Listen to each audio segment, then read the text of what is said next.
Bonjour et bienvenue sur la mécanique universelle. Alors, aujourd'hui nous sommes le mardi 24 janvier 2023 et je voulais parler de la mystique, toujours dans ce travail d'essayer de démontrer la logique du divin, en somme, hein, que le monde comporte du divin, qu'en fait, c'est pas absurde de penser qu'il y ait Dieu, quoi. Hein. Voilà, qu'il y ait quelque chose que les religions apparentent à Dieu. C'est ma conviction et c'est la conviction que j'essaie de développer sur le site mécaniqueuniverselle.net en partant d'une base qu'on pourrait dire phénoménologique, en fait, à partir des phénomènes de l'humanité. Et d'un des phénomènes qui me paraît essentiel et possiblement vérifiable, je pense que l'humanité parviendra à démontrer ce que je vais dire là, c'est-à-dire que l'humanité est destinée à atteindre son ultime perfection. Elle évolue progressivement, l'humanité dans son ensemble, sans le savoir, hein, de façon tout à fait inconsciente en fait, ou intuitive, on pourrait dire, ou voilà, mais c'est pas de façon déterminée. Elle ne sait pas ce que nous ne savons pas ce que nous réalisons, et pourtant nous le réalisons. Et donc, nous allons vers cette ultime perfection. Et cette ultime perfection. Et donc, la montée progressive vers cet état-là, cet état de perfection, qui englobe une perfection technique, euh, psychique, etc. Donc, évidemment, ça concerne un lointain de l'humanité, des siècles encore sans doute, d'évolution pour atteindre cet état-là. Euh, voilà, mais on a fait en gros le plus gros chemin. Le plus gros chemin a été parcouru. On peut considérer l'apparition de l'humanité, bien qu'il n'y ait pas de rupture, c'est pas dans l'évolution du vivant, il y a des,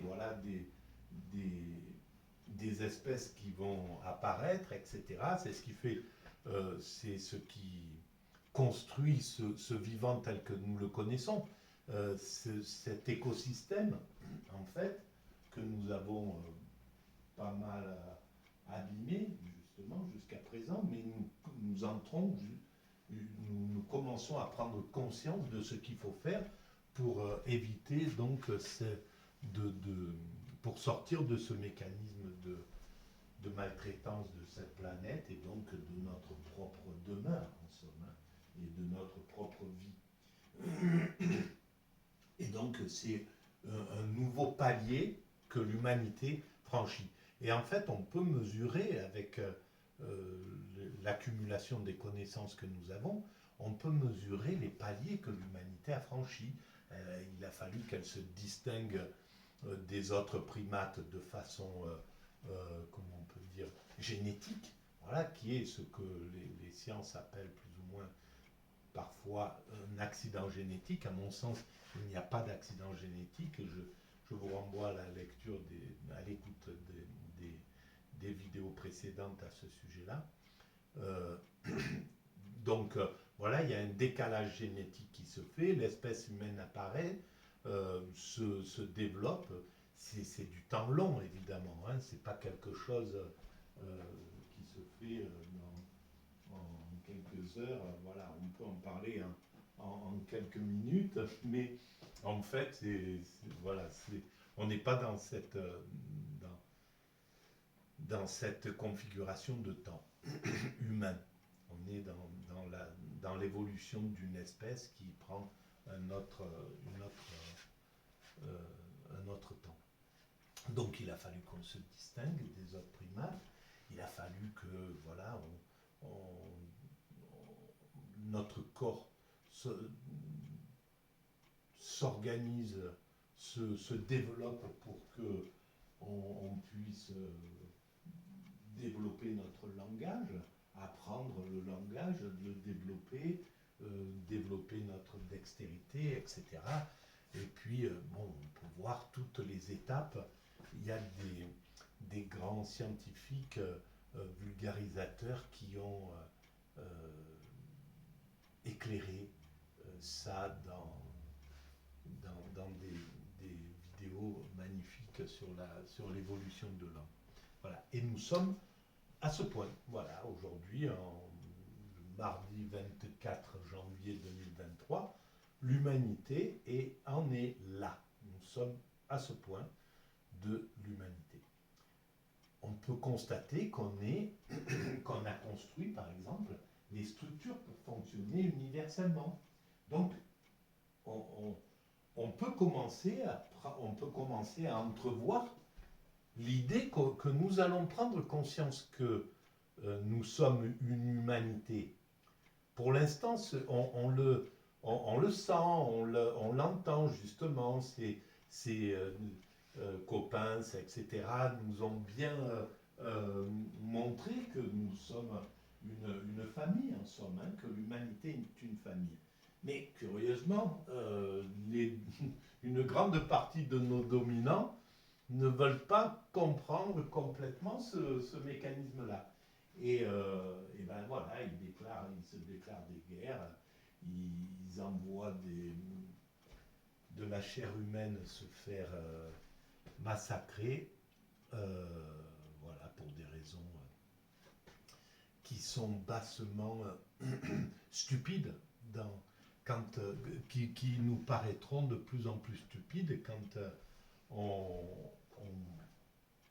on va prendre conscience de notre sens et donc du fait qu'il est beaucoup plus intelligent de mettre en commun nos forces, nos capacités, notre intelligence, notre désir d'évoluer, de faire évoluer le monde, plutôt que de détruire pour reconstruire.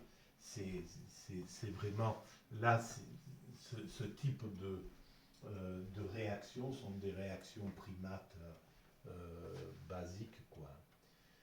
Voilà, donc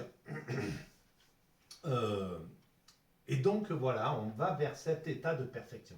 Et cet état de perfection, selon moi, inclut une sorte de la perfection spirituelle en somme, mais qui n'est pas liée à une religion. C'est pas une religion qui va gagner à la fin. On évolue vers notre ultime perfection qui sera spirituelle, mais qui sera une spiritualité universelle, une spiritualité qui aura pris le meilleur de tout, qui sera organisée, je ne sais pas comment, parce que on ne peut pas imaginer ce que sera le monde dans 400 ou 500 ans, si ça met encore 400 ou 500 ans pour atteindre cet état-là. On ne peut pas l'imaginer, pas plus que les hommes de 1600 pouvaient imaginer ce qu'on est en train de vivre. C'était impossible pour eux de pouvoir penser qu'on prendrait des avions, des voitures, qu'avec un ordinateur on pourrait communiquer en temps zéro entre un Chinois et un Européen, entre un Africain et un Américain, etc., etc. Donc, tout ça, c'est l'aventure de l'humanité. Alors, cet état donc de perfection spirituelle, c'est pour moi l'attitude à atteindre l'extase, ce qu'on appelle l'extase, ce que les religions, voilà, la béatitude, toutes l'éveil. En Asie, on parle d'éveil, on parle de nirvana, on parle de samadhi, justement. Voilà. Et là, je vais prendre je vais lire un petit peu ce que Wikipédia, justement, dit du samadhi. En fait, le samadhi,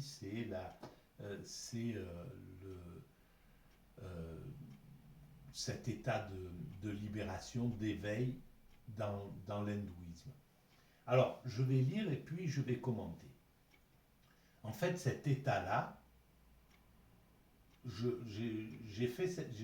ai fait l'expérience au tout début de la mécanique universelle, donc en l'an 2000, puisque cette théorie est née à la fin 1999.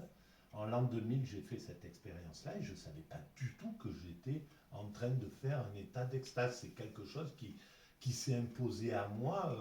J'avais aucun lien spirituel, je ne m'intéressais pas spécialement à ça, je n'avais pas du tout d'intention.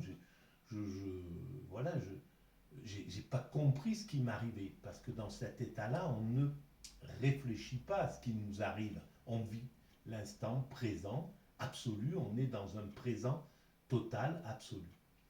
Et donc, on ne se pose pas de questions, il n'y a pas de questions, c'est quelque chose, on jouit de l'instant présent, et qui est une jouissance vraiment incroyable. Et moi, je me sentais en osmose avec tout, mais c'est pas explicable. On se dit pas, tiens, je suis en osmose avec tout ce qui se passe. Je me sens en osmose avec le chêne qui passe, avec cette feuille, avec cette brise qui caresse ma peau, ou j'en sais rien. Je vivais ces instants-là, et c'est plus tard, quand j'en suis sorti, ça a duré environ une semaine, quand j'en suis sorti, quelques semaines après, peut-être quelques mois, je ne me souviens plus exactement, je me suis dit, mais tiens, qu'est-ce que c'était cette histoire que j'ai vécue? Et donc, ça m'a permis de comprendre, j'ai analysé ce que j'ai vécu, j'ai cherché un petit peu à savoir à quoi ça correspondait, donc j'ai trouvé des cas au niveau du spirituel, j'ai trouvé des docteurs qui traitaient ces extatiques en pensant que c'était des pathologies, des compensations, etc. C'est peut-être, voilà, ça peut aussi s'expliquer comme ça, une décompensation ou quoi que ce soit. On ne sait pas exactement ce que... On peut l'appeler comme on veut, hein, en somme, cette chose-là. En tout cas, quand on fait cette expérience, on comprend l'importance de cette expérience au niveau spirituel. On comprend pourquoi toutes les spiritualités parlent de cette expérience-là comme la fusion avec le divin, comme un état vraiment incroyable qui permet de sentir physiquement notre lien à ce tout, quoi, notre lien avec la création, en fait. Et effectivement, on est une excroissance de cette création. On est fait de cette matière qui constitue l'univers. Et donc, si on croit en la présence d'un principe créateur, de ce qui a mis en œuvre ou qui a eu l'idée de mettre en œuvre cet univers et de s'inclure à l'intérieur, d'être à l'intérieur de cet univers. Donc d'être un principe divin. Si la nature, c'est Dieu, en somme, la nature au sens spinozien du terme, spinoziste du terme, pour Spinoza, je crois que c'était ça, hein, je ne suis pas un spécialiste de la philosophie, donc il faut bien vérifier tout ce que je dis, quoi, à ce niveau-là, pour ne pas vous induire en erreur. Et pour Spinoza, Dieu, c'est la nature. Dieu est dans la nature. Ça n'empêche pas qu'il dit pas que Dieu est aussi à l'extérieur de la nature, qui peut être dans une autre dimension et en même temps dans la nature. C'est ça. Pour moi, il est à l'origine de l'univers, mais donc il est peut-être aussi dans cette partie qui est avant qu'il y ait le temps, la matière, l'étendue. Voilà, il est dans cette zone qui a créé l'univers, mais dont on ne sait rien du tout, qu'on ne peut même pas imaginer. Mais vraisemblablement, les scientifiques parviendront à savoir comment cet univers s'est créé. On n'est pas très loin, enfin on n'est pas très loin, il y a encore du boulot, mais on n'est pas très loin de savoir comment cet univers s'est créé, etc. Et donc, nous qui sommes une partie qui sommes constitués de cet univers, dans l'état d'extase, on se sent en harmonie absolue avec cet univers. Pourquoi? Je ne sais pas. C'est quelque chose qui fait que notre conscience à ce moment-là, elle n'est plus dans la conscience ordinaire ou de l'ego. Je suis monsieur un tel, je fais ça, demain j'ai ça à faire, hier j'ai été là-dedans, etc. Quelqu'un qui est dans une vie ordinaire avec un esprit qui est agité dans ces trucs. Dans l'état d'extase, l'esprit est débarrassé complètement de ce truc-là. Ce truc-là s'est enfui en fait de l'esprit.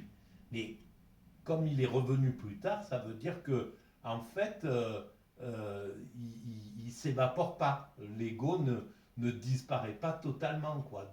Il est quelque part caché, mais il n'interfère plus dans la conscience. Et dans cet état-là, donc, il n'y a plus. C'est un autre état, c'est cet état de, de jouissance absolue, parce que physiquement, c'est hallucinant ce qui se passe. Mais on ne change pas d'aspect, on n'est pas éclairé, on ne vole pas dans les airs, on n'a pas l'impression d'être différent de quoi que ce soit. On vit autrement, on est incarné par autre chose. Voilà. Donc là, je vais commencer à lire le samadhi tel qu'il est dit chez Wikipédia. Samadhi, en sanskrit Devanagari, est un terme utilisé dans la philosophie indienne et bouddhiste. Son usage généralisé a entraîné un important élargissement sémantique. Ce substantif masculin signifie union, totalité, accomplissement, achèvement, mise en ordre, concentration totale de l'esprit, contemplation, absorption, extase, enstase. Voilà. Donc ça, c'est tous les termes qui sont dits. Évidemment, un terme ne remplace jamais la sensation. C'est une sensation dont il parle. Donc, toutes les descriptions de l'extase sont des descriptions, mais ne rendent pas compte de exactement ce qui se passe, parce que c'est organique. C'est les cellules qui vivent quelque chose. Comme on peut écrire un bouquin, une encyclopédie sur la sensation de l'amour ou du désir, par exemple, sexuel, quand on est au contact, quand on caresse quelqu'un qu'on aime. On peut écrire tout ce qui se passe, on peut le décrire, mais ça équivaudra jamais ce que le corps est en train de vivre. Voilà, ben, c'est exactement pareil avec l'extase. Donc je continue.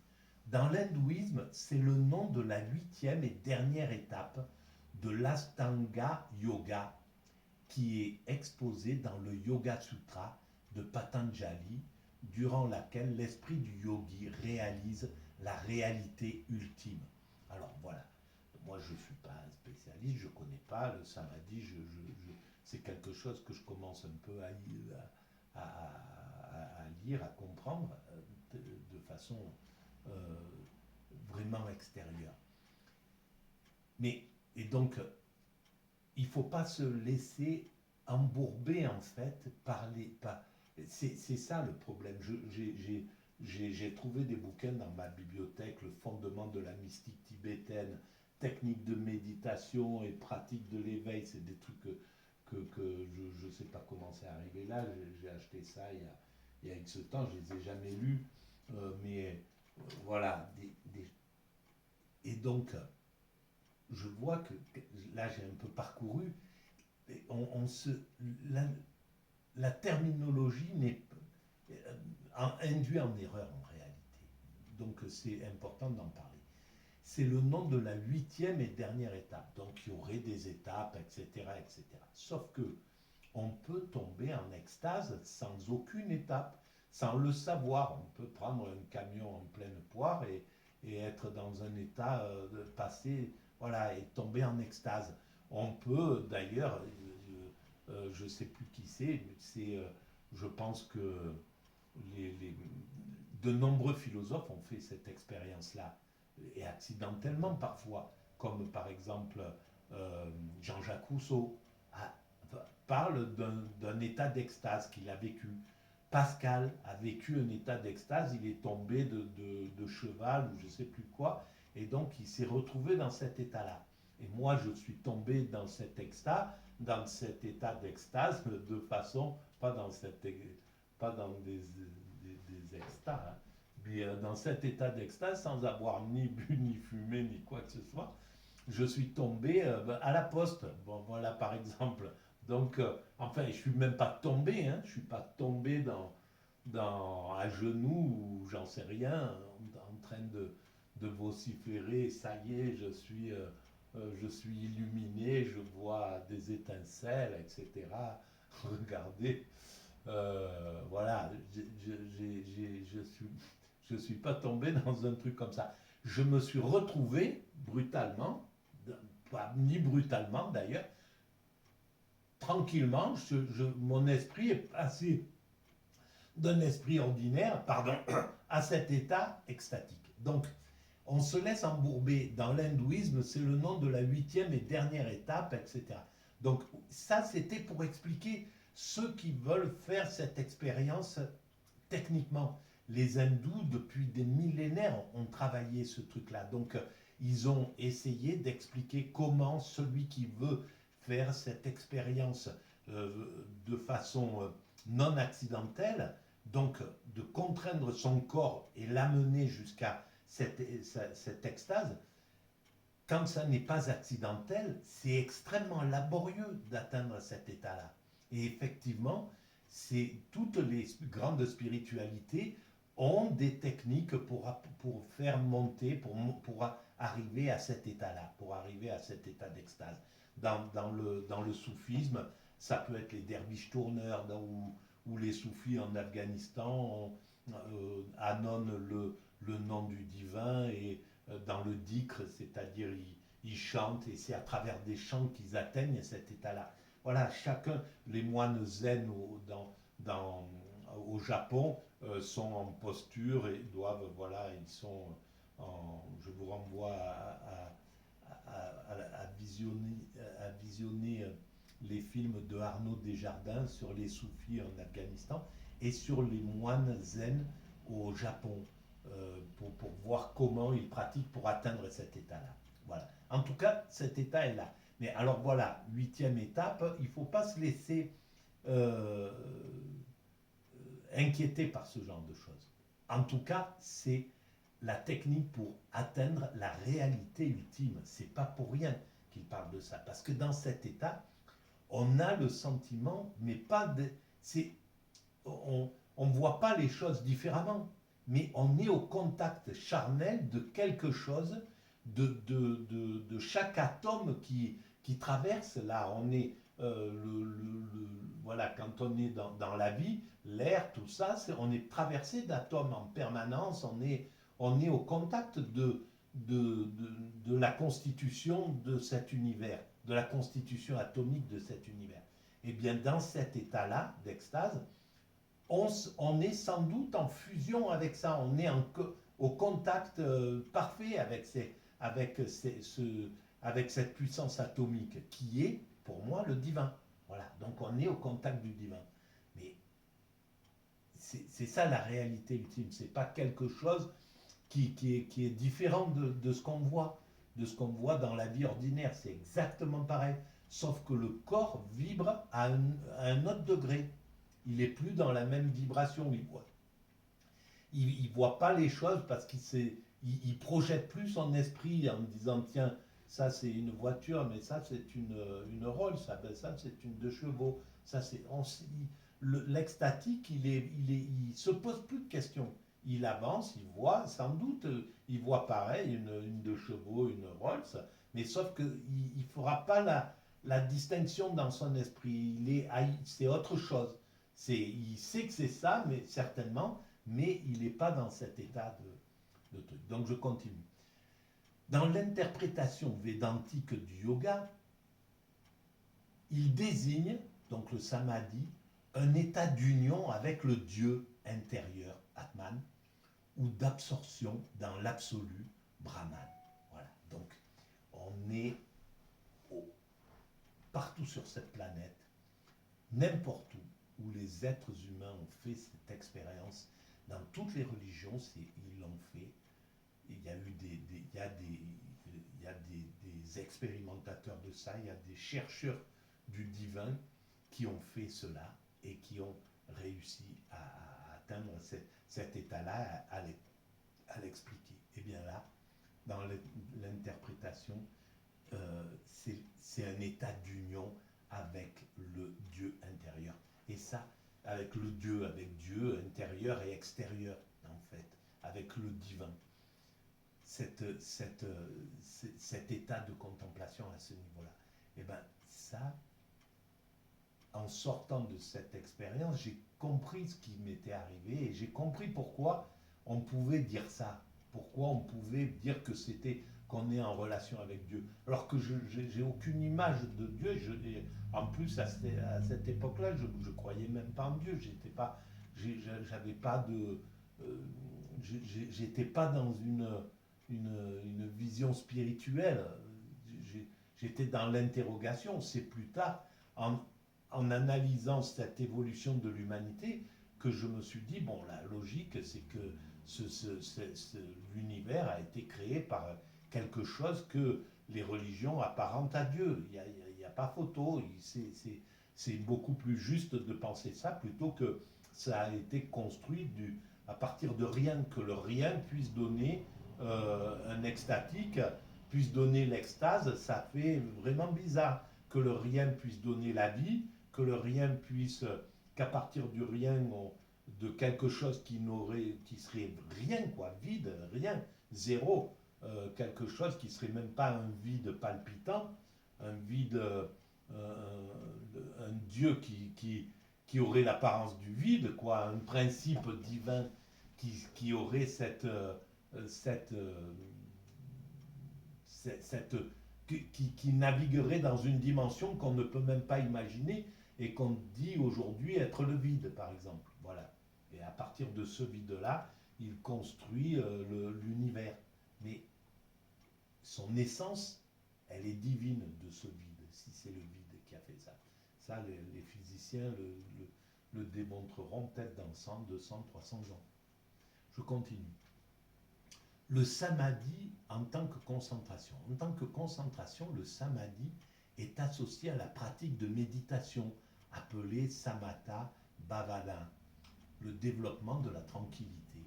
La concentration mentionnée ici est donc un état d'esprit particulier. Il ne s'agit pas de la concentration ordinaire utilisée pour effectuer des tâches intellectuelles. Voilà, ça n'a rien à voir. Plusieurs niveaux de concentration sont distingués. Concentration grossière ou préliminaire, bon voilà, etc., etc. Je continue. Le samadhi en tant qu'établissement dans l'éveil. À ce titre, le samadhi est le 8e membre du noble sentier octuple.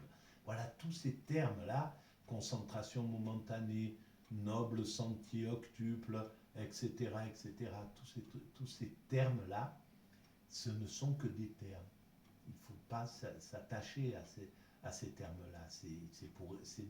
C'est pour expliquer, en fait, c'est ce qui fait que ce monde aujourd'hui, actuellement, occidental, qui s'est déconnecté du spirituel, à juste titre, hein, on a besoin de ça, de rentrer dans la matérialité pour construire l'humanité, pour construire des buildings, des trucs, des autoroutes, des liens pour faire la mondialisation, etc. On ne peut pas être en contemplation, on ne peut pas être en samadhi en somme. Voilà, c'est deux choses différentes. Donc, mais ce sont des termes qui sont faits pour expliquer, donc noble sentier octuple. Cette double signification du mot samadhi a entraîné chez les premiers interprètes occidentaux du bouddhisme nombre d'incompréhensions. D'ailleurs, c'est dit là, moi je découvre en même temps que je lis. Pour eux, la culmination du noble sentier octuple, représenté par le samadhi, était une simple concentration, ce qui rabaissait tant le but du bouddhisme, l'éveil de la voie y menant, le noble sentier octuple. Alors, Bon, je vais arrêter là pour cette première vidéo et je prendrai le, je pense à partir de Sri Aurobindo, toujours c'est pour essayer de voir à travers toutes les grandes spiritualités. Voilà, j'ai commencé avec avec l'islam, je voudrais le voir avec le judaïsme, avec le zen, avec le bouddhisme, avec l'hindouisme, avec voilà, toute démontrer un petit peu ce que c'est que cet état, pourquoi il est si important, pourquoi il a une telle présence dans l'humanité, même si l'Occident l'a complètement mis à l'écart. Et le monde matérialiste l'a totalement mis à l'écart. Je le dis encore une fois, c'est à juste raison, mais maintenant il est temps de reprendre le chemin de cette compréhension-là. Voilà, à tout de suite.